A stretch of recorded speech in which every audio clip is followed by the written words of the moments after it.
soundstage, with its gadgets and equipment, will serve as a sort of workshop for the telling of our science story. Human senses, how they work, and what they mean to man. And to help us along, we'll have the assistance of various members of the crew who work here. Thanks for the tour. Bill, quite a place, this soundstage. Yeah. They're ready on the Aristotle set, Doctor. Oh, thanks. Let's go. Oh, Doc, I always thought this Aristotle was a real old guy with a long beard. You know, real ancient. But Bill, although Aristotle lived about 2,500 years ago, he wasn't always an ancient. When he was a young man, like many other people of his time, he was interested in trying to learn about the human senses. But here he is, getting a shave and surrounded as always by some of his students.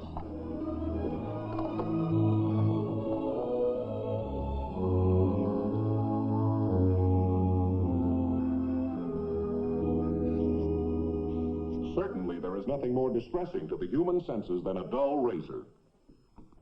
Master? Continue, Eudemus. What are your thoughts concerning the human senses? As meat and wine are nourishment to the body, the senses provide nutriment to the soul. All knowledge must come through the senses. All that we perceive and all of the awareness of our daily existence. Then we may summarize thus. These senses bring us touching, seeing, hearing, tasting, smelling, and all that we know of the world comes to us through these 5 senses. So Aristotle was the first guy to figure it out, huh? Well, not the first, maybe, but Aristotle wrote some very interesting things about the senses. Well worth reading today. Yeah, but everything comes to us through our senses? Yes, indeed, Bill. Now, you think about it. Without the information your senses bring you, you'd be like a man locked in a dark cave. Now, in one big respect, Aristotle was wrong. We have many more than 5 senses. And for another thing, we don't hear with just our ears alone. We don't smell just with our noses. We don't taste just with our tongues.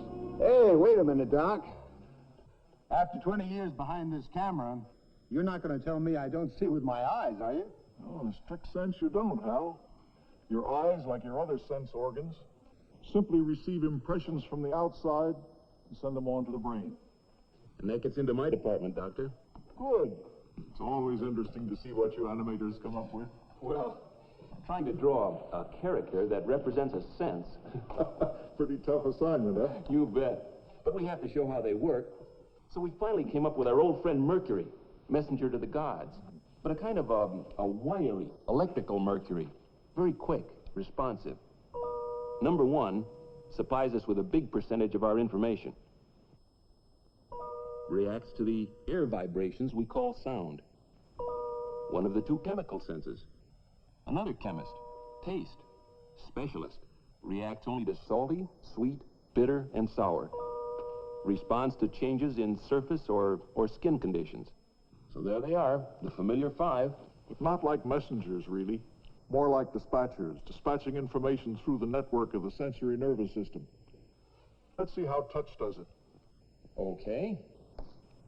Now let's take the tip of the finger.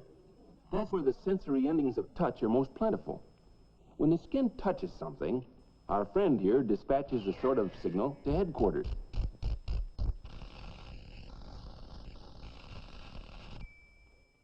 Well, in very simple terms, that's about what happens. But how that signal gets to headquarters in the brain, that's the first part of our big story.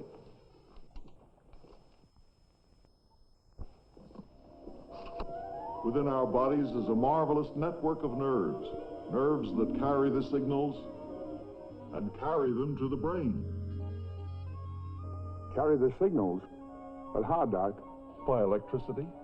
See, the nerves of this network are made up of the long, thin fibers of living nerve cells that can make their own electricity. Luigi Galvani, experimenting with what was then known as animal electricity, accidentally touched the big muscle in the leg of a frog with 2 pieces of metal that were in contact with each other. The electrical stimulus caused the frog's leg to jump. That was almost 200 years ago. And the arguments that grew out of Galvani's experiment led to Volta's discovery of the principle of the electric battery. Doc, don't tell me I got an electric battery somewhere inside of me. No, not batteries, but nerve cells. Hundreds of millions of them, each capable of making electric charges. Bill, turn on this machine, will you?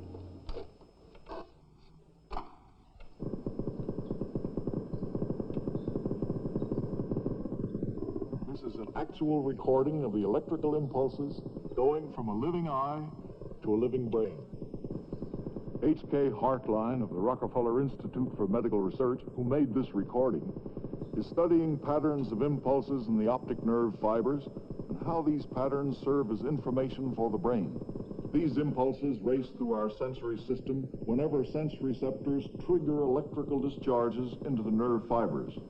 Each nerve cell passes the impulse along by discharging its electricity to fire the next cell in the chain. The impulses jump along at speeds up to 100 miles an hour or more. These living cells are self-charging. They recover and are ready to fire again in a tiny fraction of a second. Doc, then this nerve network can carry all the different signals from all the different senses. Yes, that's a funny thing. The senses are all different. The signals are all alike. Yeah, but then how could the brain know which sense is sending the message? Bill, you've just asked a big question. That brings us up to the brain. It's the areas in the brain, the specific areas where the signals end up, that tell us whether you're touching, seeing, hearing, tasting, or smelling. Ever since Johannes Müller, the German physiologist of the 19th century, recognized this, scientists have been trying to understand how the brain transforms information it receives into action, sensation, and thought. After all, it's not the easiest thing in the world to look in on the actions and workings of a living brain. Maybe that's where the animator has an advantage. He can invent one. That's an interesting idea. Look, here's just a few of the hundreds of sketches that we waded through, trying to make our drawings agree with your facts. Couldn't find a place for those 12 billion nerve cells, huh, Gene? No. We soon realized that the best we could hope to do was map a part of it into a kind of electronic headquarters. This is our latest try. It shows up pretty well on this enlarged drawing. Most of the nerve impulses enter here. From the spinal cord. And they pass through here to this relay center at the base of the brain. Yes, that would be what is called the thalamus. And the impulses go on upward to their destination.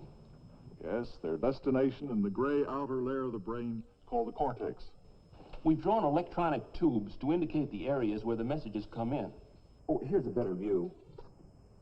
You see, if the impulses came from the eye, they'd come down through here. In the same way we've set up tubes for the ear, nose, tongue, touch, and all the rest. And these electrical impulses come alive as pictures on what we call the master receiver. And I suppose the smaller screen represents the memory section. Right. Impressions are recorded and stored there for later reference. Now here on the master dispatching board, we transform sensory information into conscious action. Walking, talking, and so on. All right, let's see this electrical headquarters of yours in operation. Well, Lou's in charge of the making it work department. So Lou's the one who really has to make these drawings move, huh? Well, I do the thinking and he does the work. Thanks, Dad. Well, Doctor, we've animated a little sequence here about a character we call Joe Commuter. Here he is, undisturbed by any outside stimulus, like that 7:15 special he takes 5 mornings a week.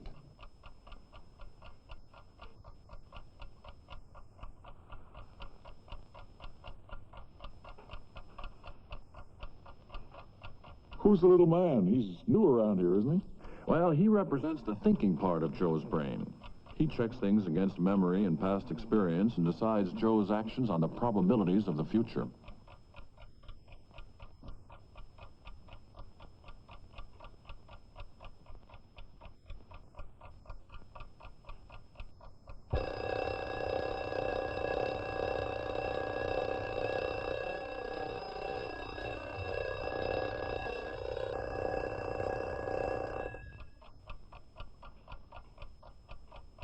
Joe? Joseph!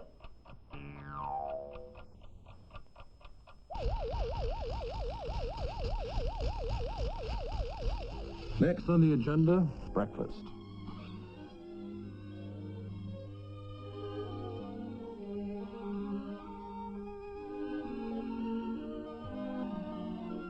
Good morning, dear. And so, the day begins.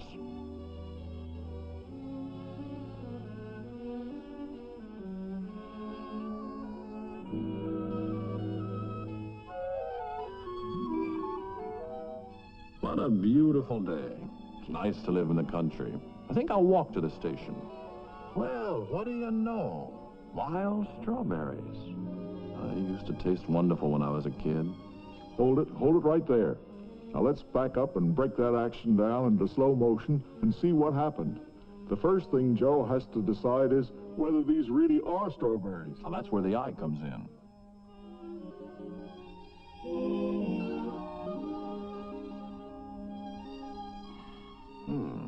They look familiar. Let's check.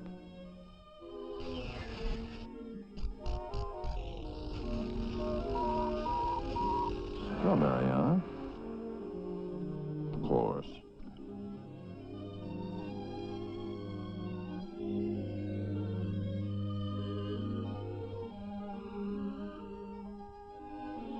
Well, what about the other senses? Not much action here. Strawberries aren't very noisy.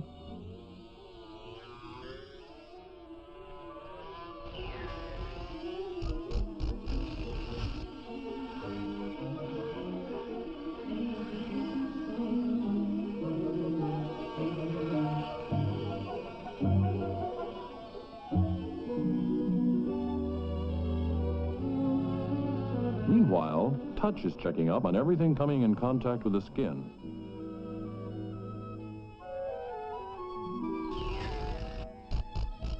And so headquarters is informed. The berry is picked.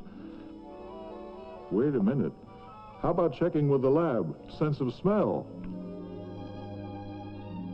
Aha. And that worried look is natural. After all, how do you describe the smell of a strawberry? Stimulus dispatched. Analyzed, okayed by headquarters. Go ahead, eat it. Taste it. Another chemist gets into the act. Taste this time. How is it? Should be sweet.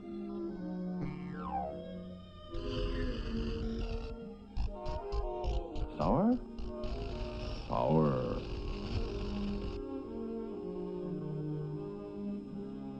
Well, a lot happened in those few moments. Lou, what was it that triggered all those little sensory characters into action? Well, the light from the strawberry carried the stimulus to the eye. Bee buzzing stimulated the ear, and the chemical reaction on the nose and tongue stimulated the sensory endings of smell and taste. Stimulus. That's the key word, stimulus. Is that film ready? All set, Doctor. Fine. Let's take a look at it. It's the key word because all forms of life respond to a stimulus.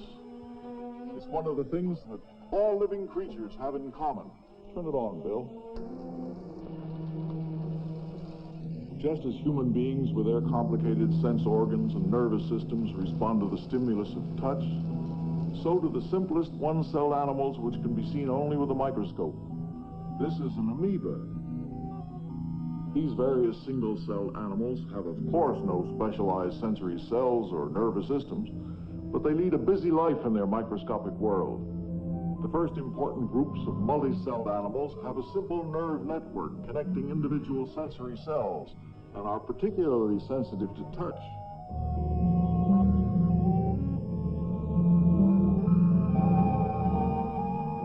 Jellyfish have notches around the perimeter of their bodies in which there are sense organs sensitive to light and to food. This inquisitive-looking animal uses his tentacles for touch, but also has an eye at the base of each of them. These more complex animals have the sensory cells grouped together into sensory organs, connected by a nervous system with a primitive brain. In the insect world, you may find many surprises. The hearing organs of the grasshopper are on the side of his abdomen, and he tastes food even before he eats it, with small appendages outside his mouth. Most insects have organs for both touch and smell on their antennae. In some insects, sight is more important. The dragonfly has unique compound eyes that practically cover his head. Fish can taste all over their bodies. Like other animals, their sense organs developed according to their particular needs. The chameleon can look in two directions at once because each eye works independently of the other.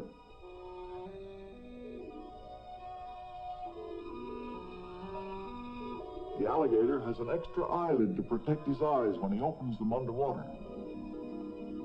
Some snakes, like the pit viper, have a special sense on their faces that detects the heat of warm-blooded prey at a distance. Among the birds of prey, the falcon especially has a keen eye. The cat, whose senses are all quite well developed, is highly sensitive to the stimulus of touch on the tips of his whiskers. In each instance, the pattern of each animal's sensory development is reflected in the development of its unique brain structure. Compared to those of many animals, man's senses are much less acute. He can't see like a falcon, smell everything a dog smells, but man lives by his wits as well as his senses. Man, and only man, possesses a brain that gives him the capacity of imagination and thought far beyond the limited mental activity needed for daily survival. And only man has developed a singular ability to speak, to reason, and to plan far into the future.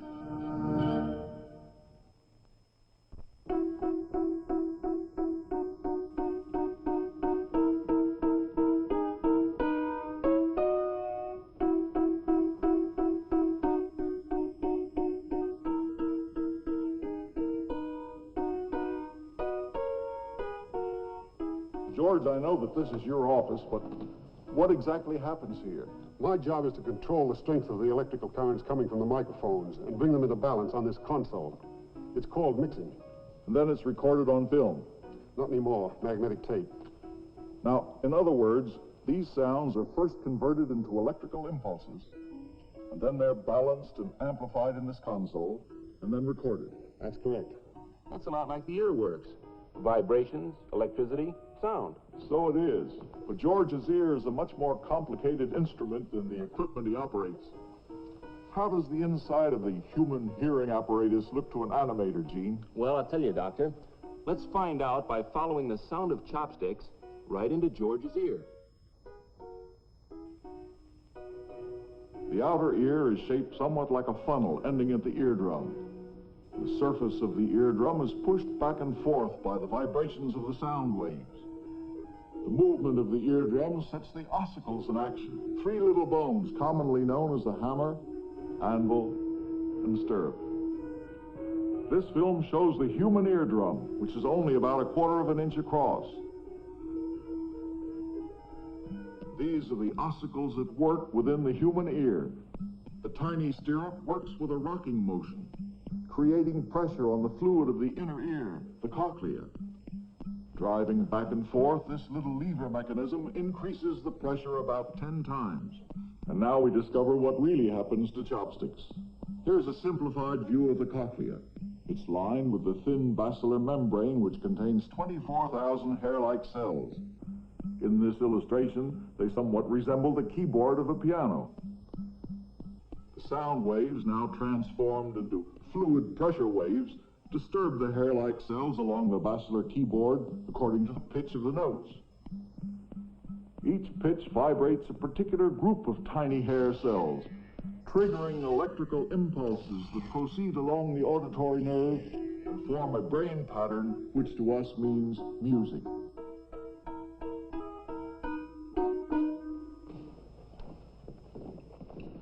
Now, those nerve impulses we heard a while ago, they're the same for, well, seeing or hearing? Well, to answer your question, Bill, come in and help me, will you? Here again is Dr. Hartline's recording of optic nerve impulses.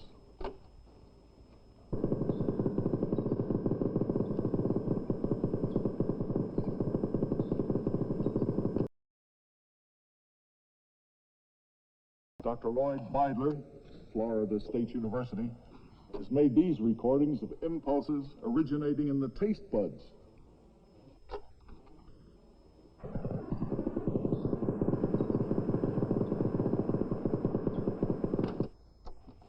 recordings have also been made to smell for impulses from the olfactory nerve.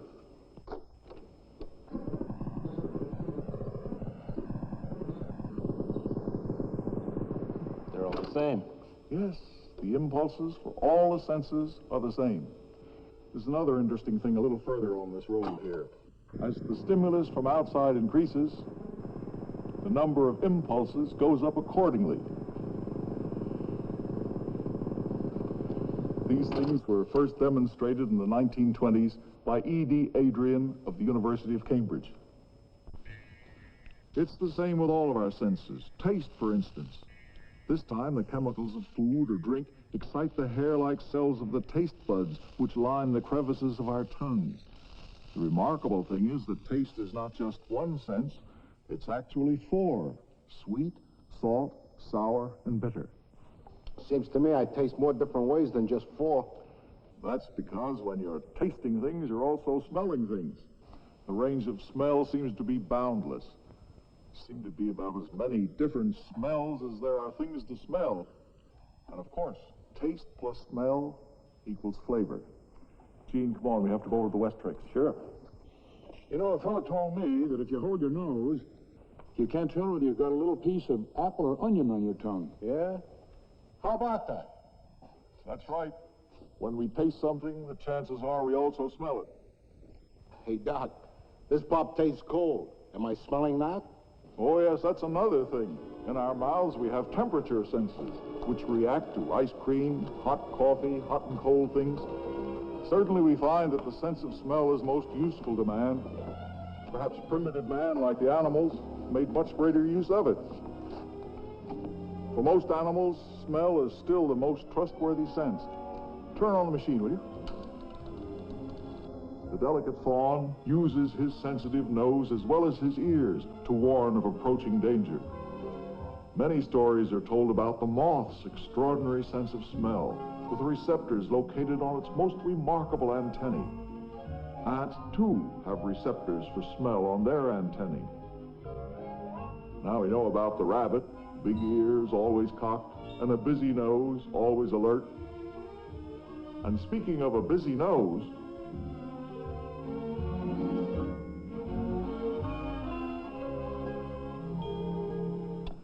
Bill, in the case of the dog, do you know what he was smelling? A bone. Molecules. You mean to say we smell molecules? Whatever we smell is in the form of tiny molecules that, being volatile, take off into the air. We smell them as odors, aromas. For example, they bring us the first sweet scent of new spring blossoms. Rich and long-remembered experiences come to us through the air as tiny molecules. And wafted free on the clear morning breeze, they can smell mighty good. We help the molecules get to the right place by sniffing. They wind up in a chemical laboratory, for that's what the upper chamber of the nose actually is. When the molecules reach this chamber, they chemically stimulate the millions of cell filaments on the olfactory patch. And from here, as in the case of the other senses, messages race as electrical impulses to the brain, where we experience the sense of smell.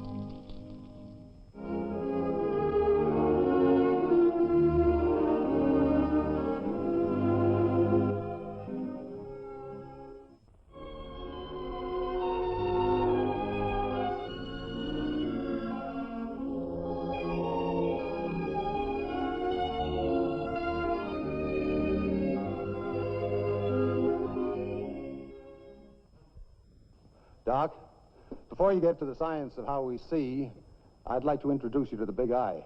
Well, it's true, the human eye has often been compared to the workings of a camera. You step right this way, Doc. Now suppose we start with a lens. You can see inside the sunbox. The light coming through the lens is focused on the film. Now this is the iris, and we can regulate the way it opens and closes to admit various degrees of light. Now suppose we look at the side.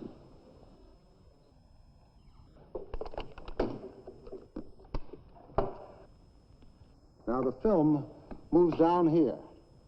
where the light coming through the lens strikes it. So this is where the negative is exposed. Yes, that's right. Well, your camera is a fine machine for taking moving pictures. Now let's look at something much more remarkable. This is a close-up of a normal human eye. The periodic blinking of our lid keeps the outer eye surface moist. Up under the lid, and at each corner of the eye, are tiny glands manufacturing tears which wash away dirt particles and contain an antibiotic to combat germs. The iris opens and closes automatically to control the amount of light admitted through the pupil to the inner eye. Ever wonder what a doctor sees when he looks inside your eye? Well, here it is, the retina, the only place in a living man where some of his nervous system can be seen. This part of the eye compares to the film in the camera. It's on this delicate screen that all objects of our vision are transformed into myriad electrical impulses.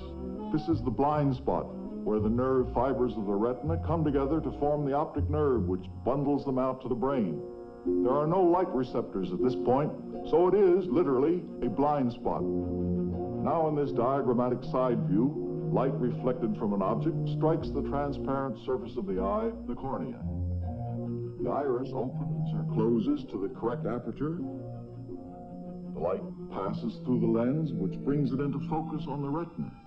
This curved screen contains over 125 million tiny light-sensitive cells, each capable of dispatching an individual message to the brain. In this photomicrograph of the cross-section of the retina, we can actually see some of these cells. This depression is the fovea. Here we have our sharpest vision, concentrated in an area the size of a pinhead. This is the visual center of the eye. Looking at something means catching its image on the fovea. We have two kinds of light-sensitive cells, cones and rods. The cones in bright light transmit our color vision. In dim light, they cease to work and the rods take over. Rods transmit our vision only in black and white. This is why, as daylight deepens into dusk, colors dim and fade away. Here's a diagrammatical close-up of the rods and cones. Each rod and cone is sensitive to light because of a pigment contained in its tip. When this colored substance is struck by light, it's chemically changed. This excites the nerve, sending messages to the brain, which enable us to see. This, then, is the human eye, an organ which inspires poets as well as scientists, for it is the eye that gives us the colorful, ever-changing world of vision. In order to examine the last of Aristotle's five senses, the sense of touch, let's drop in on this gentleman to whom we have already been introduced. We turn again to that road map of his sensory system and out to that suburb we visited before.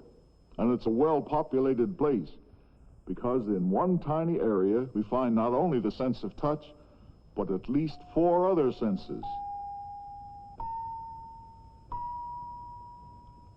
These are true senses, just like Aristotle's major five, for each has its own signal system and nerve endings that can be individually identified. For example, these are the free nerve endings of pain. There are millions upon millions of these tiny filaments throughout our bodies.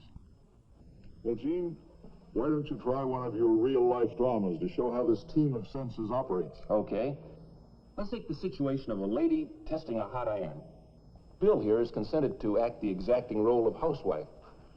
I'm one of those martyrs to science you hear about. Okay, let's run through the whole act. Oh! Oh, bravo! And here's the way it works.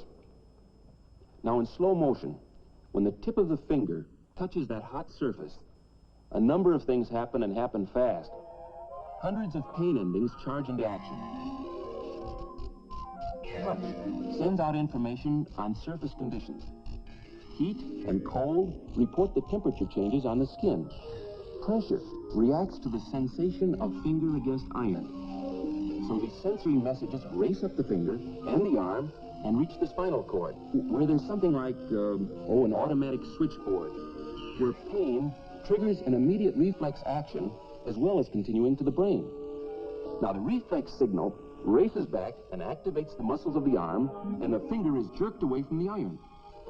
And it's only when the other sensory messages report in on the master receiver and the pain impulse finally reaches the thalamus that our little man knows the finger has been hurt. Well, isn't it true, Doctor, that some people are more sensitive to pain than others? Oh, yes, yes, that's very true. People differ greatly in this. Doctor, when you sit down. Thank you. Really enormous variations in what we call the threshold of pain. Some people are born with no sense of pain at all. No toothache.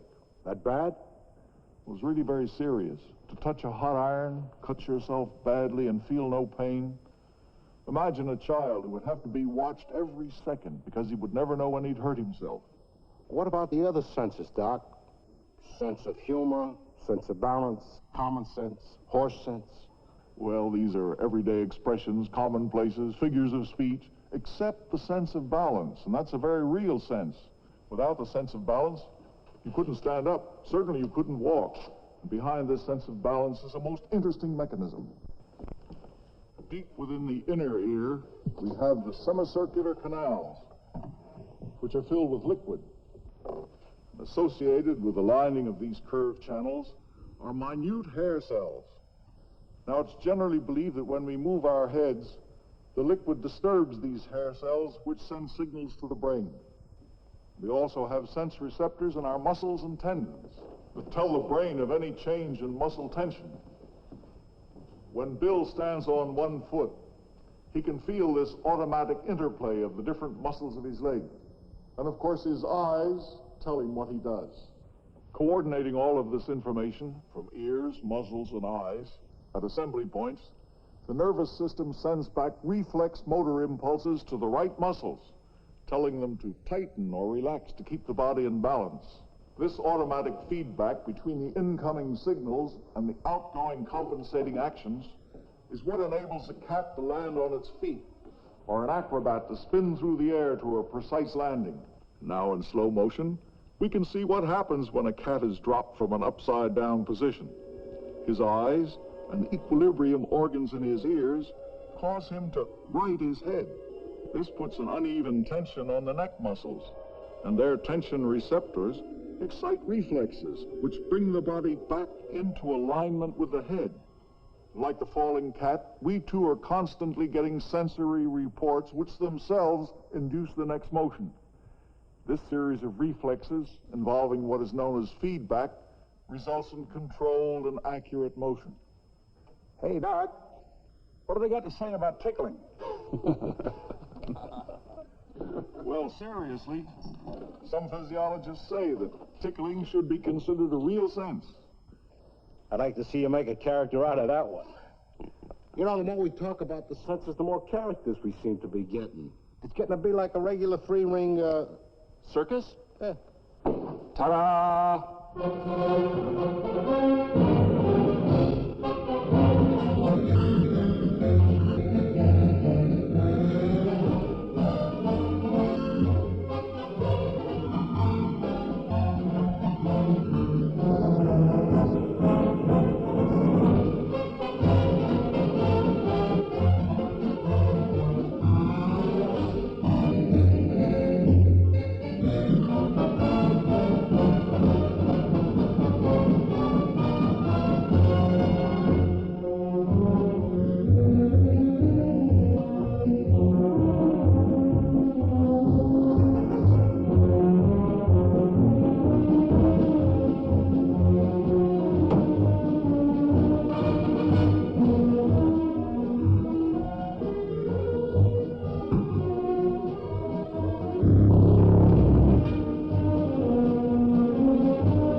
Seems to stop and go back again. But it doesn't. It goes all the way around. It's an optical illusion. But even though you tell me, my eyes still won't believe it. Well, let's attach a bar to the framework and see what'll happen. The trapezoid still appears to move back and forth, but the bar goes around.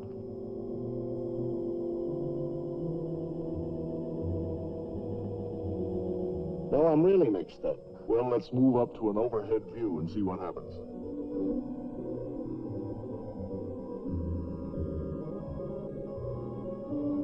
Plainly, it does go all the way around, and the bar moves with it. Reason we are fooled from this angle is that the trapezoid and its windows are not rectangular in shape, but we expect them to be, because we have learned by experience that windows are rectangular. And even though we know it's turning all the way around, our brain still interprets the visual image in terms of past experience. The yellow scarf hung on a short wire from one end of the trapezoid moves around in a ghost-like circle, while again, in spite of what we know, the window seems to stop, move back and forth.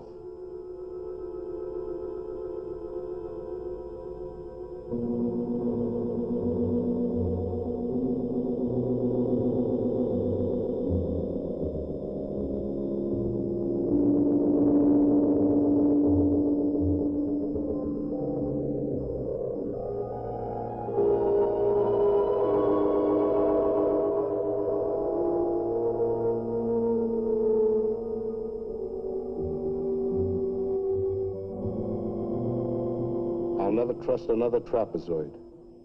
Now let's go to Princeton University, where the trapezoid experiment and others relating to perception and past experience were done. It's here in the demonstration laboratory that these windows were constructed. Why do the two heads seem to change size? Answer, the windows are distorted. And this appears to be a normal room. Man and a boy. Watch now. The man and boy are greatly distorted in size.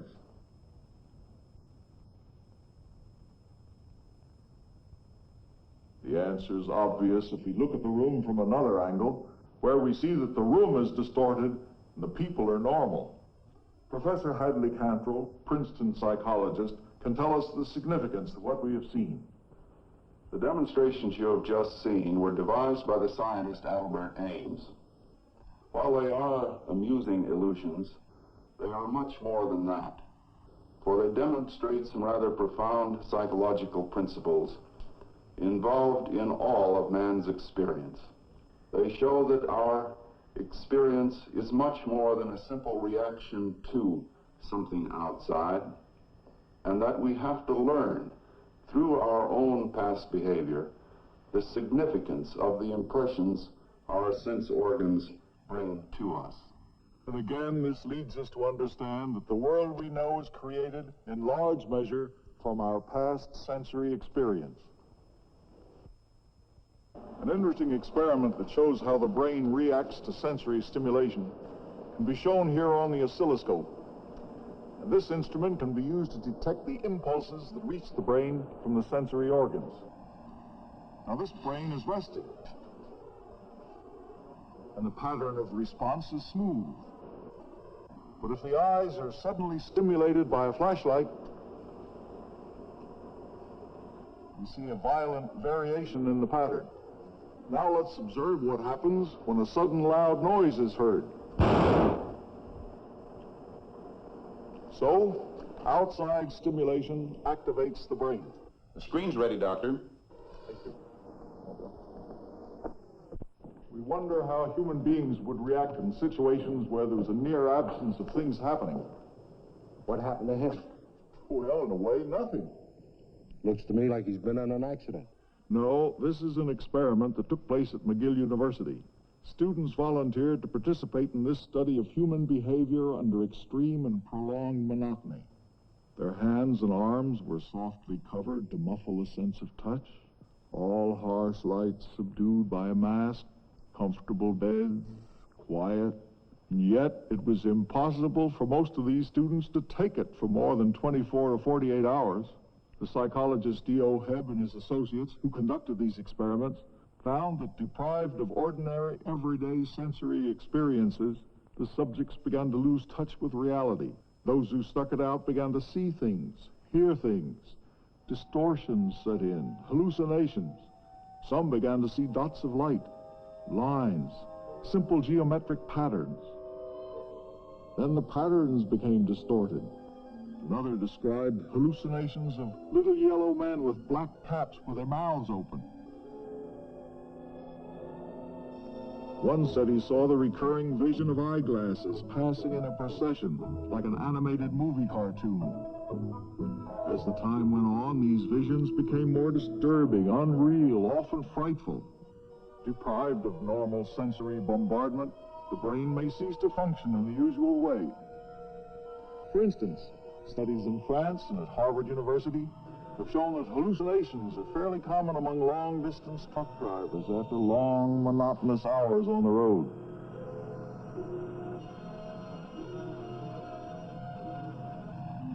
The cockpit of a jet aircraft roaming along in the stratosphere can duplicate very closely the hypnotic monotony experienced by the students at McGill. Lack of change, little stimulation to the senses, illusion, distortion, hallucinations may set in.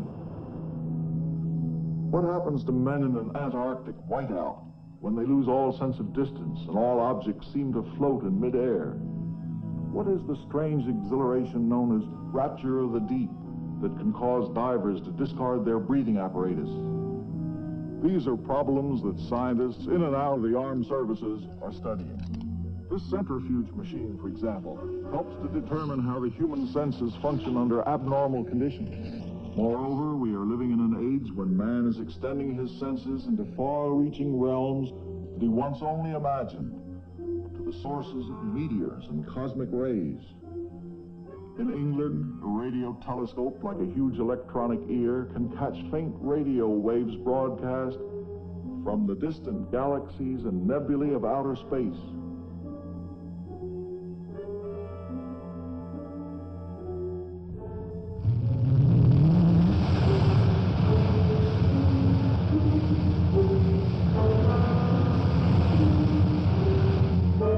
Electronic senses circling the Earth send information to man's waiting brain. All these magnificent tools are nothing in themselves. They are really only extensions of man's basic senses, so that he can see further, hear better, feel more delicately. The simple truth is, no matter how much man may extend his senses, the more he must depend upon the ones he has.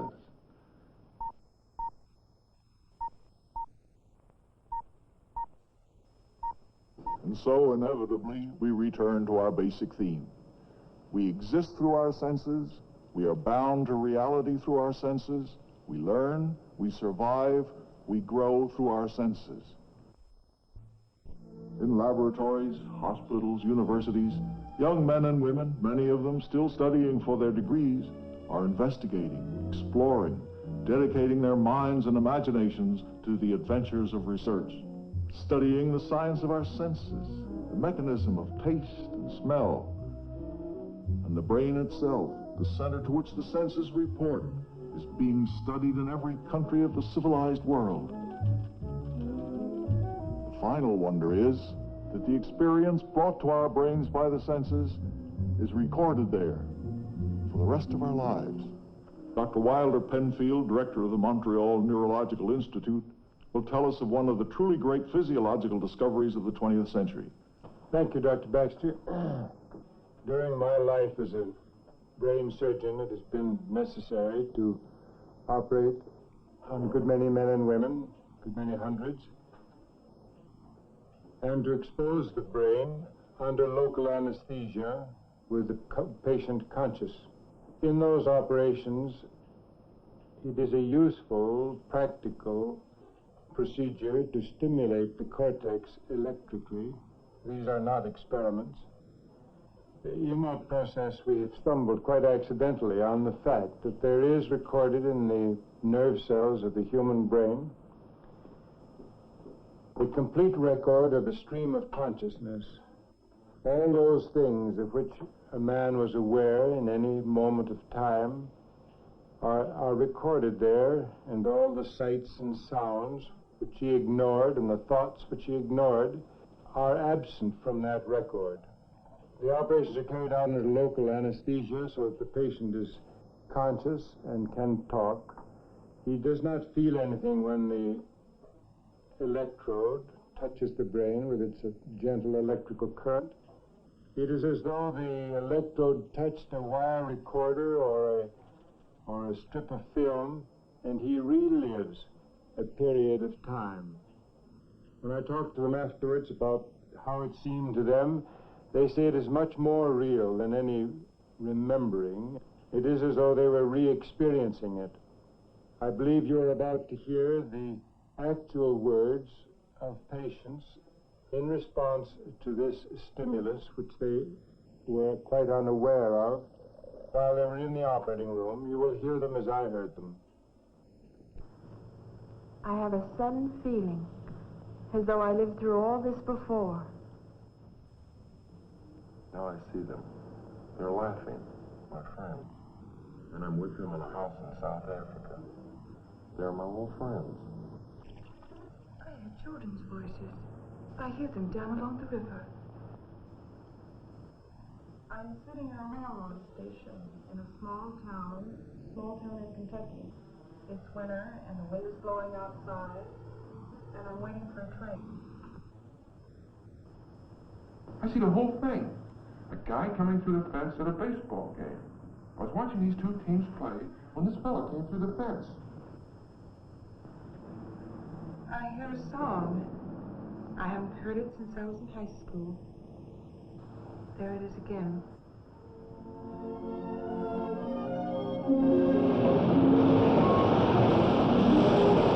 The brain of man contains a record of his past, a living storehouse of remembered moments of all his days.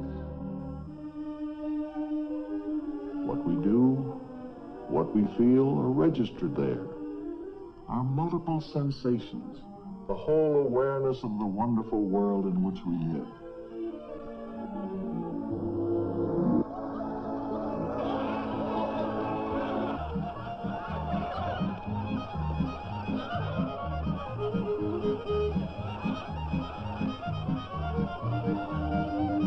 And so is recorded the total spectrum of human experience.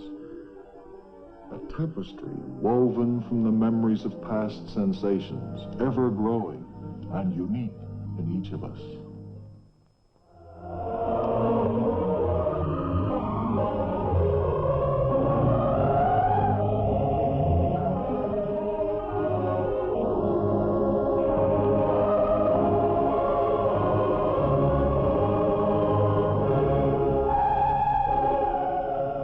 This has been a story of the human senses and how their signals relay to the brain of man all his knowledge indispensable in understanding his world. How man chooses to use this knowledge in shaping his world will determine the future of mankind.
The Bell Telephone System takes pride in bringing you this program and its series of shows on science.